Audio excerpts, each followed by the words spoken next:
When I was a young kid, around 10 I want to say, one of my favorite animated cartoons of all time was a popular adult comedy known as Family Guy. It was great for a young lad such as myself. I loved the wacky Griffin family and their many adventures, laughing, crying alongside them, rooting for them to succeed with whatever challenge came their way. My favorite was always the lovable family dog Brian Griffin. Oh, how I enjoyed watching him struggle to find meaning in his life, to become a better person, creating new bonds with different members of the family. You really did see just how much he cared about each and every one of them, and in return how much they cared about him. But something happened. The older I got, the more I seemed to notice how the family I once knew and loved were starting to change. They were starting to devolve. It wasn't the same show anymore, and it just got worse and worse over time. They became meaner, more pretentious, more obnoxious. I no longer was a Family Guy fan. The show I had once loved made me miserable to watch. And with no character in the show was this more apparent than with Brian Griffin.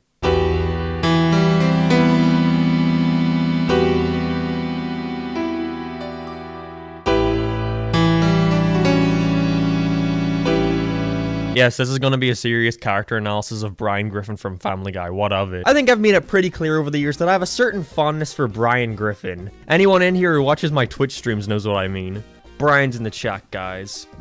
Whoa, ass ahoy. Thank you so much, Awesomies, for subbing with Prime. Guys, give Awesome some Brians. But I really am not lying when I say he was my favorite character.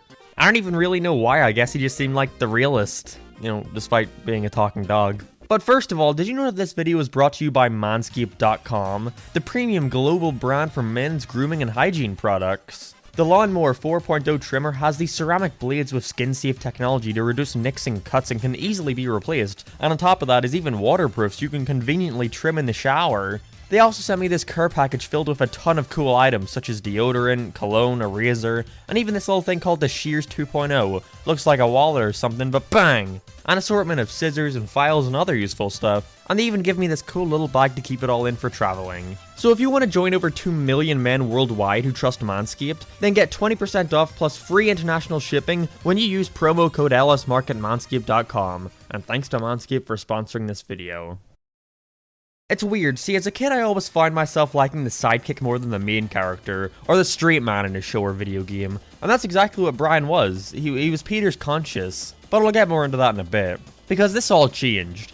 I've been watching a lot of early Family Guy for an upcoming video, and it made me realize just how completely different the show is in the first 3 seasons compared to the current ones. That mainly being that the first 3 seasons were good. But with a show like The Simpsons, this stems from things such as it being obvious that the writers are out of ideas and are just throwing stuff at the wall to see what sticks, therefore putting the characters in scenarios that don't fit them, or just grabbing random residents of Springfield and pairing them together to see what kind of mileage they can get out of it, setting up relationships between people who really should never have met. But with Family Guy, I'd argue it isn't down to any of that. With this show, I believe it's entirely down to the writing, and the attitude that the writers have when, well, writing. And this is all down to one word that you probably get sick of hearing when discussing long-running cartoons, but for the sake of keeping things simple, I'm going to use it anyways. Flanderization. What is Flanderization, I hear you ask? Well, it's a term to describe how over time a once complex and nuanced character can become more and more simplified over the years by exaggerating their essential traits. To give an example based on who the phrase is literally named after, Ned Flanders in The Simpsons. He started as a comedic foil to Homer. The Simpsons family were a lower middle class one, so to bring out the worst in his jealousy and overcompensation, you make his neighbor someone who's simply more well off than he is. Homer is self-indulgent and greedy, so you make his natural enemy a Christian guy who's extremely giving. He wasn't just a religious guy, he was a guy who so happened to be religious. But now that's all they ever seem to do with him. I mean, I can understand why it happens. Shows don't have the same writers forever. So when bringing in new ones, I can imagine they're just given a rundown of what the character is like, who therefore write their version based on that, then new people come in who write a version based on the already simplified version, and that cycle just continues until we have, well, current Brian Griffin. Brian started as an extremely simple character in the earlier episodes of Family Guy. He was the voice of reason, that was all. Brian has almost no story relevance in the first batch of Family Guy episodes. All he's there to do is sit beside Peter, hear what he has to say, and try to set him down the right path. Again, he was the voice of reason. And you know what? I'm glad they didn't stick with that. Because in these earlier episodes, Brian is fucking boring. He's barely a character, he's basically just Peter's conscience. And the writers must have thought this too, because by the end of season 1, they decided they were going to do more with Brian. They would try to expand upon him and set him apart from just being Peter's dog, and treat him more like a member of the family. Starting with season 1's Brian, Portrait of a Dog. Fittingly, the entire plot of this episode revolves around the first time where Brian is directly going against Peter and his wishes. The family needs a new air conditioner, and to raise money, Peter asks Brian to compete in a dog show, with him eventually agreeing, but then going back on it. I like this. It shows a bit of disobedience to the character that was needed, I feel, in making him stand out. There's a scene where Brian directly calls out Peter on the fact that he's incapable of providing for his own family. Oh, look at you, big man. Can't even afford to buy an air conditioner for your family. Jeez, what a bitch. The rest of this episode then continues to delve into this feeling Brian has of being seen as a lesser citizen, just because he's a dog. And while you may think this is just a weekly episode topic that'll be forgotten in the next season, no. They continue to build upon this as time goes on. They start to explore Brian's self-worth and how he believes that his life has no meaning. People who were fans of the original Family Guy, remember when Brian went to a therapist? Yeah, they kind of abandoned that, didn't they? In season 2, Brian started to face a midlife crisis, resulting in him needing to see a therapist in order to see why he's feeling that way. This all culminates in Brian realizing that he's in love with Lois, with him initially trying to completely disregard the idea because Peter is his best friend, but does eventually give in to those urges. He, thinks I'm in love. Oh my God! You can talk! I'd argue that this was Brian's first true standout moment in the series. We see here that he's a real person who's capable of having complex feelings, and not knowing how to handle them. Season 2's Brian in Love is one of the best episodes of the entire series, and it's because it manages to be funny when it needs to be, but knows to take this plot extremely seriously when it needs to. I feel more often than not adult cartoons are afraid to be sincere, or have a heartfelt moment out of fear of boring the audience, or having them feel it isn't edgy enough for their standards. But when they avoid that, I think it creates some of the best episodes in the entire series, as it allows them to tackle serious subjects with some weight. I love how direct they are with it. The episode doesn't now lead into Brian comedically trying to impress or woo Lois, or goes into Peter finding out about this and proceeding to get in a fight with him or anything. Brian just sits Lois down and talks to her. This is one of my favorite moments in the entire show, and it's because this issue is treated with the severity that it needs. We should cherish what we already have, like a very special friendship. Let's say like the one you and I share, that someone like me wouldn't change for anything in the world. That's what I feel Family Guy is missing now. It was about the family. Sure, it was all wacky and cartoony, but most episodes were still able to have that emotional core that tied the insanity together. You know what else was a great episode that perfectly showed Brian's character? Brian Wallows and Peter Swallows from season 3.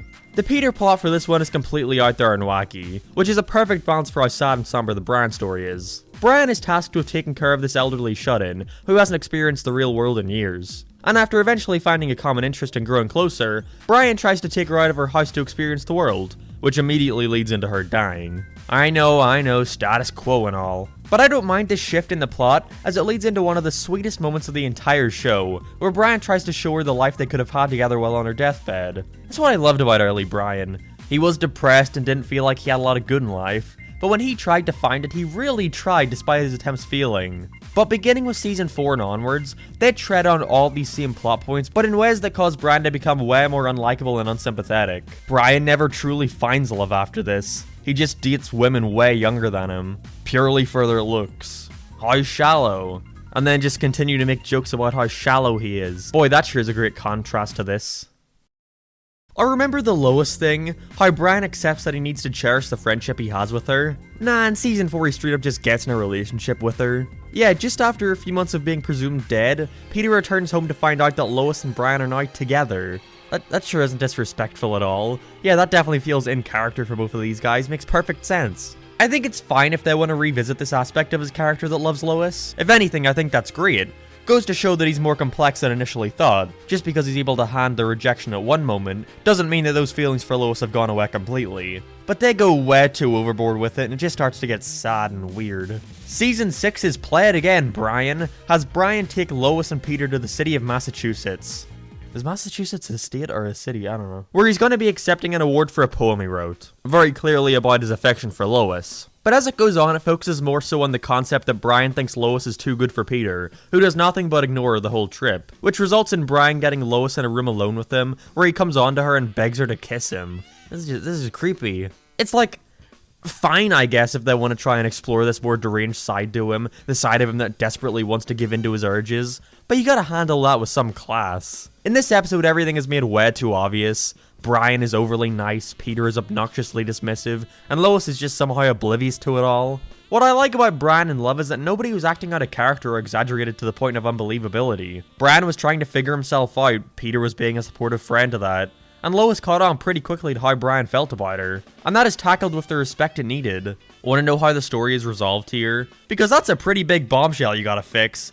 Peter now knows that his best friend is trying to fuck his wife, that's gotta shake up the family dynamic. Peter and Brian have an epic chicken fight, then Brian immediately says sorry and a joke comes to interrupt the scene.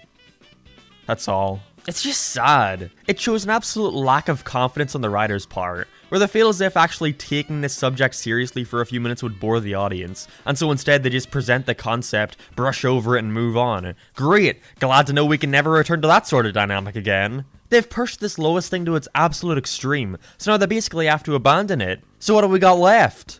Well, he wanted to be a writer or something, didn't he? Let's just have him be a writer. And this brings us to the Brian writes a book phase. Despite winning awards and being a successful director for a while, they really start to hammer home this idea that Brian is a hack writer and is egotistical about his abilities. At this point, he just becomes unbearable, it's pathetic. They devote many episodes to showing Brian writing his book and being pretentious about it, thinking it's hot shit, then having it released and actually be shit, and selling no copies. But he had such an ego about it that you don't really care for him. To then eventually releasing a book that performs extremely well, but the theme then goes to his head and he starts acting like a prick to the people around him. Jesus Christ, I can't have anything here, can I? Damned if you do, damned if you don't. He's gonna be an asshole if it comes out, he's gonna be an asshole if it doesn't come out. After his book was written, they really had nothing to do with him. He had been milked dry. He's got no more meaning to search for because he was bad at everything he tried to do. He just becomes so pathetic at this point, it's hard to watch at times. He just sits around the house being an alcoholic and smoking weed.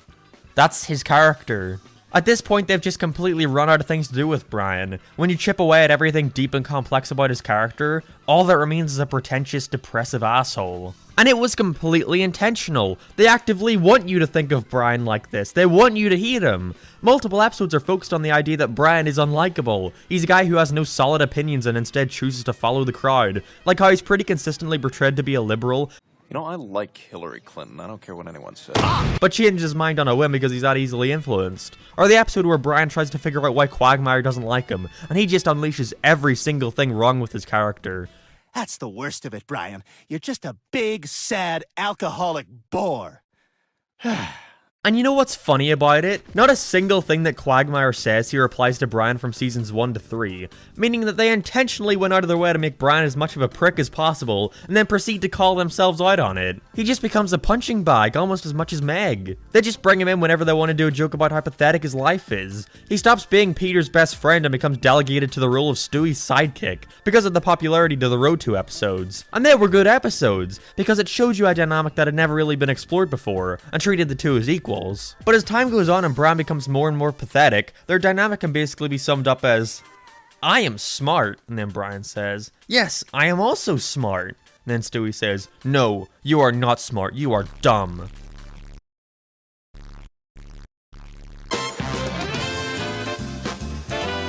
Which makes it all the funnier when they try to be serious with him again. I had already made a terrible video on the atrocity that is Life of Brian a couple years ago, so I'll sum up why it's so awful pretty quickly. It is almost impossible to take a character that for the past 5 to 10 years has been shown as nothing but a pretentious, whiny douchebag, and make me care about him dying. The writers don't even care about him dying. They can't even show the death of one of the main characters without interrupting it with a shitty joke. That guy sucked. They go out of their way to try and make him as clean and nice as possible here, to convince you that this isn't the same Brian who tries to fuck Lois, the same Brian who abandoned his son. No, this is the cheery, nice Brian who loves life. God, look at this day.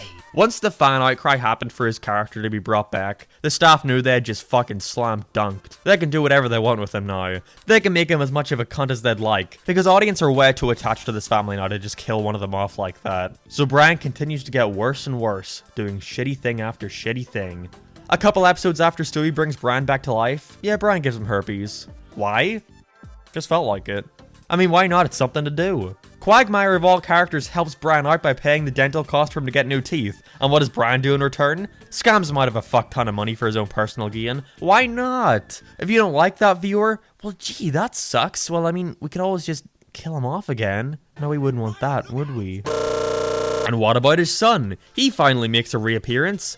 God, you know, I loved this episode from the earlier seasons, Screwed the Pooch, where Brian gets with Lois, his father's dog, and she's about to have puppies. And so to save him, Brian gives this speech about how good of a father Brian would be. Peter, I meant to say Peter says it, not Brian. Just look at the clip. Brian should be allowed to see his puppies. Peter, think about what you're doing. I am. Your Honor, Brian will be a great dad. Yeah, no, Brian refuses to see his son until he can gain a writer's gig out of the relationship. Love it. It's what I hear most about Family Guy's degradation. They aren't written like a family anymore. Like people. They're just written like a bunch of cardboard cutouts who live together. Characters are too flexible to the point where they can be put in any scenario the writers want, whether or not it makes sense. Stewie is rarely treated as the baby. Peter and Lois never treat Chris and Meg like their children. When a character talks, I can just picture a writer speaking through them, not that they're an actual character. Real people talk differently when under different dynamics. Peter wouldn't talk to Lois the same way he talked to Stewie, and he wouldn't talk to Stewie the same way he talks to his friends at the bar. But it's like they don't even register that because everyone just talks the same way constantly, to the point where things become unbelievable. And I no longer give a shit about these characters knowing that they can change on a dime. I don't know, maybe you think I'm taking this too seriously. Maybe you think I shouldn't be analyzing a dumb comedy cartoon this closely, but I don't know. Sometimes Family Guy manages to have hints of quality behind all this shit that makes me feel as if there's someone, even just one person on the staff, who is still able to recapture what makes the earlier seasons so great. Season 8 has this episode I really love where Brian hits a dog with his car and struggles to confess to this. But once he finally brings himself to do so, he's dumbfounded, as it seems that nobody actually cares about what he did. That he basically committed murder, because it was only a dog. This causes Brian to basically have an existential crisis, where he starts to contemplate whether or not the people around him actually value his life. That's something that feels very in line with Brian's character. That feels like the sort of plot that could have been done back in season 2 or 3. It's wonderful. It baffles me the odd time where they managed to write Brian to be somewhat likable. It's a genuine joy.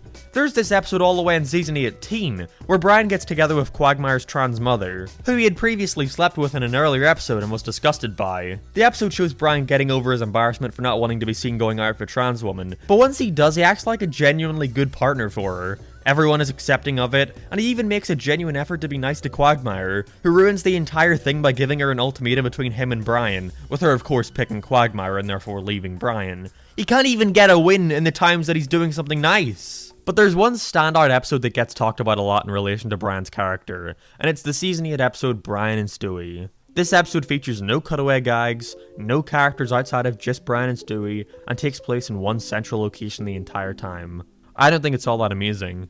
Heresy, I know. But I think this episode is really brought down by its humor. Not because I don't want humor or anything, I wouldn't expect a Family Guy to be devoid of that. The humor it has is just really bad and unfunny. No, I didn't laugh at the first joke about Brian being forced to eat shit. And no, it didn't become any funnier when you extended said joke for like 2 more minutes. But when this episode shines, it really does shine.